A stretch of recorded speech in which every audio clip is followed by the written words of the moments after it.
Attraction എന്ന മട്ടിൽ നാം കേൾക്കാറുണ്ട്.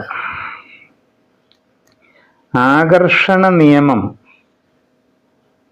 എന്ന് പറയുന്നത് വാസ്തവം തന്നെയാണ്. അത് ഫിസിക്കലി ആൻഡ് മെൻ്റലി. മെൻ്റൽ ഇമേജാണ് ഫിസിക്കലായി തീരുന്നത് എന്നാണ് ലോ ഓഫ് അട്രാക്ഷൻ എന്ന പേരിൽ അറിയപ്പെടുന്ന ആകർഷണ നിയമത്തിൻ്റെ കോർ.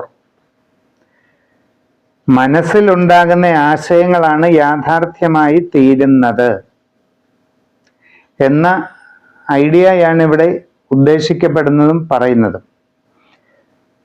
പക്ഷെ അവിടെ വിട്ടുപോകുന്ന ചില കാര്യങ്ങളുണ്ട്. നമ്മൾ ഏതാനും ദിവസം നമ്മളുടെ ഒരാഗ്രഹം മനസ്സിൽ ഒരാശയമായിട്ട് റിപ്പീറ്റ് ചെയ്ത് ഉരുവിട്ടാൽ ഉടനെ അത് യാഥാർത്ഥ്യമാകുമോ എന്നാണ്. അവിടെയാണ് പ്രശ്നം.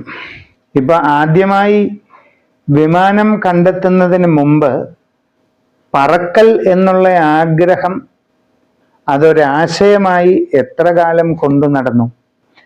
ആകാശത്ത് പറക്കുന്ന പക്ഷികളെ നിരീക്ഷിച്ചു നിന്നത് എത്ര കാലമാണ്? എങ്ങനെയാണ് പക്ഷികൾ വായുവിൽ പൊങ്ങി നിൽക്കുന്നതും വായുവിനെ പിന്നിലേക്ക് തള്ളി മുമ്പോട്ട് പോകുന്നതും എന്നുള്ള ആശയം മനസ്സിലാക്കുന്നതിന് എത്രയോ അനേകം ദിവസങ്ങൾ പക്ഷികളെ തന്നെ നിരീക്ഷിച്ച് മനുഷ്യൻ ചെലവഴിച്ചിട്ടുണ്ട്. അപ്പം പറക്കാനുള്ള മനുഷ്യന്റെ അടങ്ങാത്ത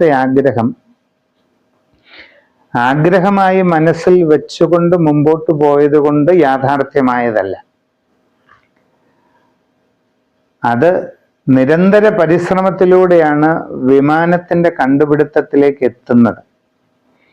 തുടക്കത്തിൽ, അതായത് ഈ കാലഘട്ടത്തിലെ വിമാനങ്ങളിൽ തുടക്കത്തിൽ വളരെ പരിമിതമായ രൂപത്തിലുള്ള ഒരു വിമാനമാണ് രൂപം കൊണ്ടത്.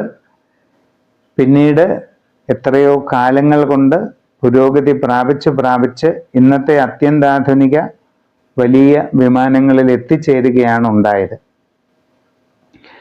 അവിടെ ലോ ഓഫ് അട്രാക്ഷൻ തന്നെയാണ് വർക്ക് ചെയ്തത്. പക്ഷെ അത് എത്രയോ വ്യക്തികളിലൂടെ എത്രയോ കാലങ്ങൾ കൊണ്ടാണ് അതങ്ങനെ സംഭവിച്ചത് എന്നുള്ളതാണ് പ്രധാനം.